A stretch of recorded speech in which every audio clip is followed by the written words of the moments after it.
Welcome to a new month. Yay. We were celebrating diversity last month. Wasn't it fun? Goodness, it was wonderful. So welcome to March. We have a new theme. This is Expanded Horizons. Expanded Horizons. Cool, huh? Very, very expansive. Okay, so what does that mean? What are we talking about? So here's the word expanded, right? Being or having been enlarged, extended, broadened. Okay, we have that. Then the word horizon, the line at which the Earth's surface appears to meet the sky, right? The sun rose above the horizon. It is also defined as the limit of a person's mental perception, experience, or interest. Like she left home to expand her horizons, right? So it means both of those things. So keep those in mind, okay? Did you know when you're standing at sea level, say, and looking out at the ocean or whatever, if you're standing at sea level, the horizon line is 3 miles away. That's it. That's all you can see because of the curve of the earth. If you're an average-sized person, like 5'8", 5'9", so I'm not seeing 3 miles away. A little less than that. Okay, so the average person, the horizon line is about 3 miles away. Now, if you're standing in a 100-foot tower, right? If you build a 100-foot tower, the horizon is a little over 12 miles away. That makes a big difference. At 1,000 feet, the distance is almost 40 miles. But you're walking along the beach, looking out over the distance. The horizon is about 3 miles away for the average person. Which, by the way, is where the term bolt out of the blue comes from, because a storm can a lightning bolt can precede a storm by 10 miles. So you can be struck by a bolt of lightning from a totally blue sky because the thunderclouds are beyond your line of sight. That's where they get that expression, bolt out of the blue. So here's the deal. When you raise up higher, right, that perspective is enlarged. The higher we go, the greater the distance we can see.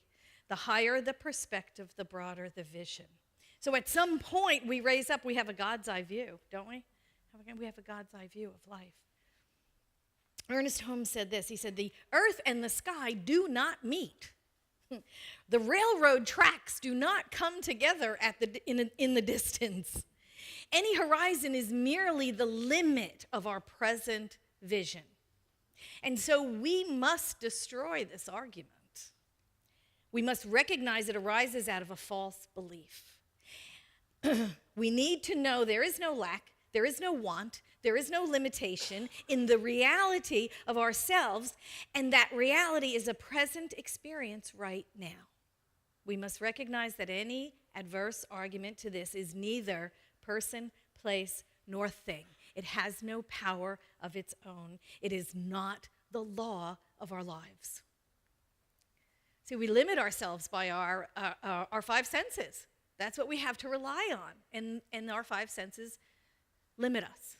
They deceive us. So our job, our practice then, is to expand our horizons, to enlarge our perspective so we don't limit ourselves, so we don't limit our own experience in life based on this false belief, this false sight, this limited sight that we have, right? Louise Hay said, right, we don't change our conditions, we change our consciousness, and then the conditions change. So that's what we're talking about. We're talking about enlarging our perspective. Our physical eyes may not be able to take it in, but our consciousness can.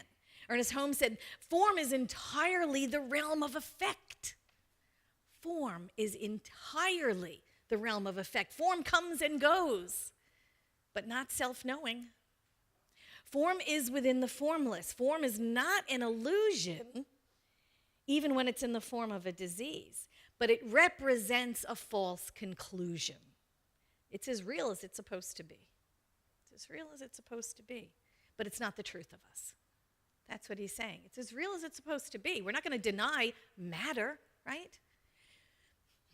But it's a false conclusion. It is not a thing unto itself.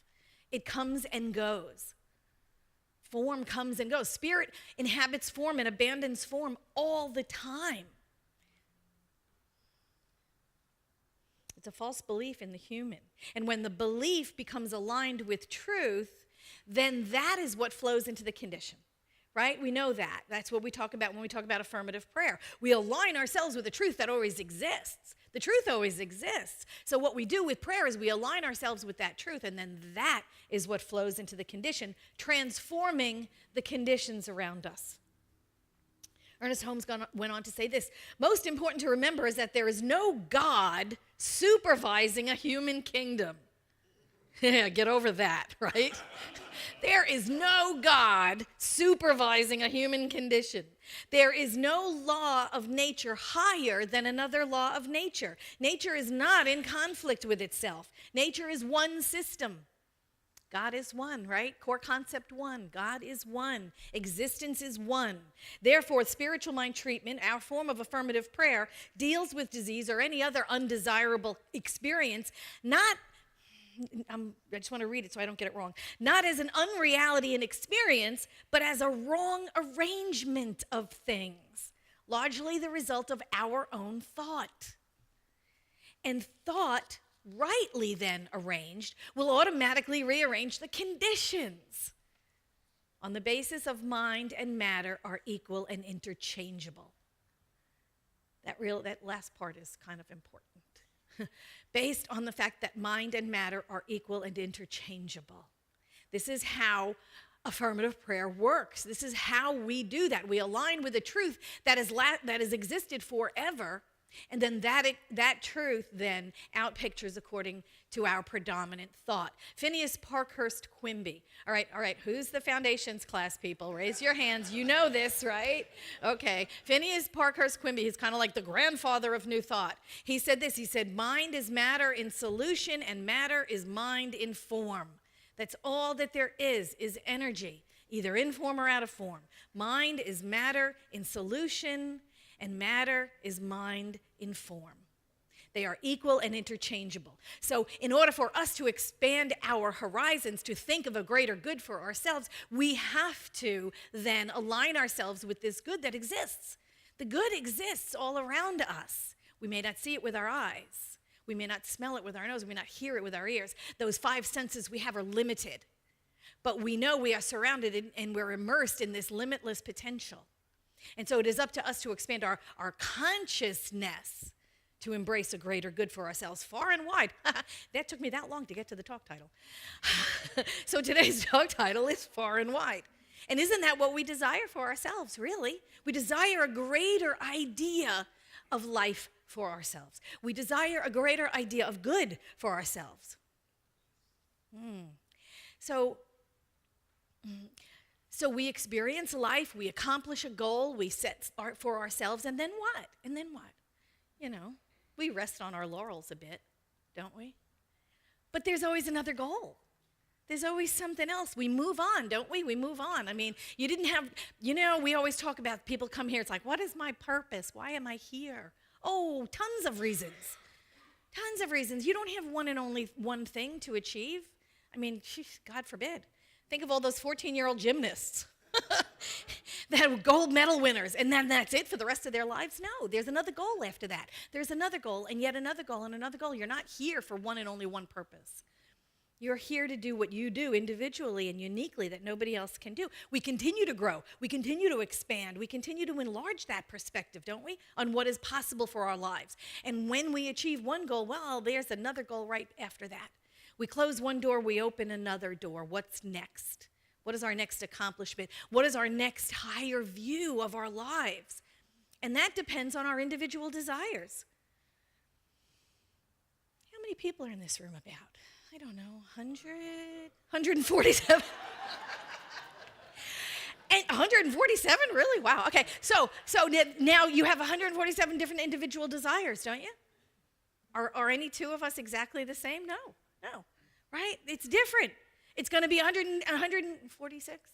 27. Okay, thank you. 127 different desires. 127 different what's nexts, right? No two alike. And that is what is so incredible about being part of a spiritual community like this. We all have our own ideas on what's next. We all have our own internal what's next. We share that with each other. We celebrate, don't we, each other's successes. Who got the new job? Who got the new apartment? Who met the guy of his or her dreams? You know, we celebrate that. We also support each other in our setbacks. Right? Who lost the house? Who got fired? Who got whatever? We celebrate each other's successes. We support each other in our setbacks. We rally around and we cheerlead for each other's next greatest adventure. Oh, I'm applying for this or I'm going for that. It's like, yes, you can do it. I mean, that's what this community does. We rally around each other. You go, guy or girl or whatever. That's what we do. That is what we do. We celebrate each other. Each and every one of us has a different what's next. It may not be my what's next. It might be your what's next. But we celebrate each other's what's next, right? Was it Voltaire said, right? I don't agree with what you say, but I will defend to the death your right to say it. Remember that? He never said it. We think he said it. It's always in history that he said it. Voltaire said it. I don't agree with what you say, but I'll defend to your death the right to. He never said it. In a 1906 biography, Evelyn Beatrice Hall said he said it. That's all. She kind of paraphrased something like that. He was supposed to have said. It had more to do with omelets. It was very odd. But the sentiment of the quote is true, you know? The sentiment of it is true. We don't agree with each other's what's next all the time. But that doesn't matter, does it? Because it's not my what's next, it's yours. Ernest Holmes said we can only perceive a greater good for ourselves when we create that greater mental image for ourselves. That's how we embrace a greater good. We must imagine something greater, infuse that imagery with our emotion, charge it with our feelings, juice it up, make it real for ourselves, act as if, turning all of our attention from the condition at hand to what we desire. Right? Isn't that the basis of affirmative prayer? We turn away from the condition at hand. We don't give it any power. We don't give it any attention. And we focus on the desire. And we act as if. We embrace it as if it actually exists in the physical world, even if our physical eyes don't see it. We know that in the field of infinite potential, it's there. It's there. Ernest Holmes said, daily we must reverse our position in the law. What does that mean to us? Daily, we must reverse our position in the law. That means it doesn't matter what the trend is. It doesn't matter what everybody else in the community or in the country or in the world are thinking. We must stand in our truth. So we reverse our position in the law. We know the truth for ourselves, as big and as broad and as bold as it is, regardless of the water cooler talk, regardless of the ain't it awful. We outpicture and we embrace a greater good for ourselves. We go up that level of perspective. We go up that higher, that 100-foot ladder, you know, at Seaside, you know, at the ocean. And we see that greater perspective. We must see farther and wider and more expansively for the possibilities in our lives to exist, to experience, to outpicture. We have to see a greater good. We have to know a greater good. We have to immerse ourselves in the feelings and the emotions of that greater good in order for it to outpicture in our lives. You've heard this expression. I know it's been around forever and always. Energy flows where attention goes, right? Energy flows where attention goes. I don't know who said it. I don't know who said it first. I think it's lost to history. I don't have a clue. Everybody claims to have said it first. Look it up on Google. You Google it, everybody said it. Now I said it. Tomorrow you're going to say it and you can just quote yourself as saying it.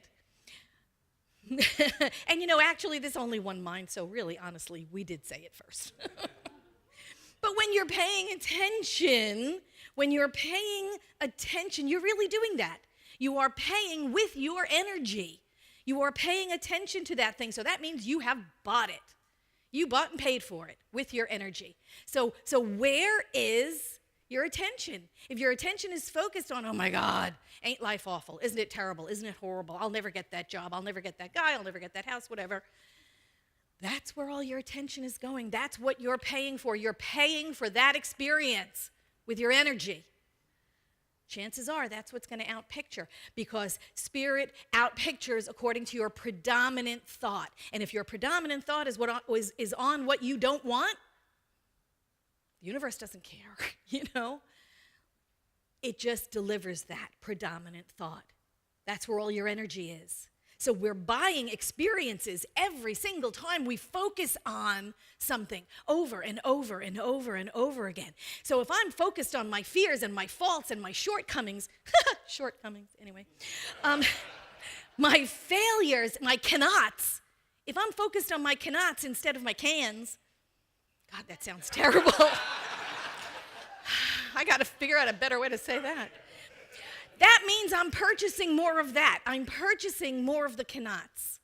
If I'm focusing on all the ways I can't have this, that's what the universe keeps delivering. More ways I can't have this. I must reverse my position in the law, like Ernest Holmes said. Turn away. I'm not saying we deny the truth. If I'm up to my cannots, if I'm up to my butt in alligators, I'm not going to deny the alligators, but I'm going to know a greater truth for myself. The boat, the shore, the house, the something, the helicopter. I will know a better truth for myself, a higher truth. I must reverse my position in the law. Turn away from the condition I'm experiencing to know a greater good for myself. And to know that that greater good does exist, because we are standing in it. We're immersed in it. We are in that field of infinite potential right now. Everything that exists, exists. Right? Mind and matter, matter and mind. Right? It's all energy, and it all exists in right here, right now, in the present moment. So I reverse my position, like Ernest Holmes said. I turn away from the thing I'm not wanting, and so I can draw into my experience the thing of my desire. And that's the story of Job, isn't it? Isn't that the story of Job in the Bible, 3:25? What I fear has come upon me. What I dread has come true. That was the cautionary tale of Job. Could not stop thinking about losing everything, so what happened? He lost everything. Hello? Cause and effect. That's what Job's story was about. So here's the practical part of this practical spirituality of ours. Energy flows where attention goes. What are you focused on? What are you preoccupied with? What is that default voice saying in your head over and over and over again? It's about changing that. It's about turning away from the fear and embracing the faith. It's about turning away from what I don't want so that I can embrace what I do want. We know the principle, don't we? We know the principle. What we focus on, our predominant thought tends to outpicture with predictable monotony. Our predominant thought tends to outpicture all the time. We know that principle. Energy flows where attention goes. All right, but so what's the practice then? We know the principle by heart, don't we? But what's the practice? How do we change? How do we do that then? And change our thinking, change our life. Yeah, great, wonderful. Okay, how do you do that? How do you do that? You know, Reverend Marcia Sutton and Lloyd Strom wrote a beautiful curriculum called The Principles of Financial Freedom. It's a great class. It's certificated here through Centers for Spiritual Living. And it's about actually freedom. It says financial freedom, so you think it's kind of a money class, but really what it is, it's about the consciousness of freedom. And they called it the principles of financial freedom, but it can be any kind of freedom. Because the truth is, the consciousness of any quality of God always precedes its demonstration. So we have to have the consciousness of freedom before we can have the demonstration of it in our lives. We have to have the consciousness of love or the consciousness of joy or whatever. So we know what the principle is. Now we need to do the practice around it so we can outpicture it, so we can change the predominant thought into the predominant thought of the one we want. So in class, they talk about the sphere of availability. You know, it's the little bubble you walk around in. You know you had a bubble you walk around in? We all have a bubble. We're surrounded by this invisible sphere. It's called the sphere of availability. This is my comfort zone. You know, this is where I know I can have what I have and I want what I want and I get what I get, and I am in my comfort zone. Now, a hot meal, right? A hot meal is probably available to all of us here in this room. Well, I know it is because after the celebration we're going to have, right? So it's within our sphere of availability. A hot meal is within our sphere of availability. We could all stand here and shake our heads. What's the probability of you having a hot meal today? Yeah, it's pretty good. Yeah, I got it. A dollar bill. A dollar bill is probably within the sphere of availability of everybody here in this room. Each one of us could probably reach into our pocket or our purse and pull out a dollar bill. I'm assuming each one, has that. That's within our sphere of availability. Reaching into your pocket and pulling out $1 million is probably outside your sphere. But I don't know. I mean, it could be. You could, who knows? But chances are pulling out $1 million wad of cash right here, right now, is probably a little outside your sphere of availability. Like a lot of things. Like a lot of things. That $10 million mansion up the road that they're selling. It's not in my sphere of availability. It's just not. So what happens when we come upon that thought, those desires, those things that are outside of our sphere of availability? We hit right up against the edge of our comfort zone. We hit the edge of our sphere. We come right up there and we're confronted by what? The element of fear. The element of fear. Many of us find it way easier to stay in our bubble. We just go along and we're in our bubble, we're in our comfort zone, and everything is cool in there, and what's beyond our comfort zone is the unknown. It's the unknown zone where it's not cozy. I don't know what's out there. Inside our bubble, we have faith. Outside of our bubble, we have fear. So that sphere of availability is also considered our sphere of faith, isn't it? Everything in that bubble, it's like, I can demonstrate all that stuff. I know how to get a parking space. I know how to get a job. I know how to get a whatever. So that sphere of availability is really our sphere of faith. But we're operating within the limits of faith when we're operating in that bubble. So what do we need to do? We need to get outside the bubble. And Marcia Sutton said, in order to get outside of our bubble, our bubble expands, our sphere of availability expands, the greater good that we desire expands, not by possessing, but by expressing. We can't get anything to make the bubble bigger. We have to be something. It doesn't expand by getting more, but by giving more. And the reason that's true is that go back to core concept 1, because everything exists. Because everything is already here, because we're already standing in the field of infinite potential. We're just limiting ourselves. We're living in our comfortable little bubble, and we are limiting ourselves by what we've always had. PTA had a great expression. I remember being a PTA president years ago, and we trying to raise money for the school for the kids. And whenever we thought of doing a fundraiser, the quote was always, if you always do what you always did, you'll always get what you always got. That's your sphere of availability. That's what that is. So the things that appear to be outside your sphere, that's just your own comfort level. That's just the edge of your comfort. That's where faith ends and fear starts. And our sphere expands by confronting our fears. And those fears are usually based on lack, on limitation of some kind, or on scarcity in whatever way that they show up. I'm afraid to do that. What if I fail? I'm afraid to go for it. What if I, land on my butt? The edge right there, the growing edge, the cutting edge is the edge of the sphere of availability, your sphere of faith. And so as we break those barriers, as we break those fear barriers, we express more of our authentic selves, don't we? We become that bigger. What happens? Boom, the bubble gets twice as big. When you reach beyond, when you reach through, you hear that expression, everything that you desire is on the other side of your fear? Yeah, because what happens is you have to reach through that bubble, the sphere of availability, which is the sphere of faith. You have to go beyond that to expand your horizons, to expand your faith. We break through those fears, we express more of our authentic selves, and as we do, our sphere grows to then include everything that was outside. right? Where previously it was outside the bubble, now it's inside of our bubble because our bubble's bigger. We got a big bubble. How big is your bubble? You know, that's what you need to do. You have to, what is that? You know that old, oh God, I don't even know. Edwin Markham had a great little poem. He drew a circle to shut me out, heretic, rebel, a thing to flout. But love and I had the wit to win. We drew a bigger circle and took him in. Right? That's what we do. We draw a bigger circle. And the stuff that was previously, thank you, the stuff that was previously outside the circle is now inside the circle. We expand our consciousness. We elevate our seeing. We expand our vision of what's possible. And it's never about getting more. It's about being more.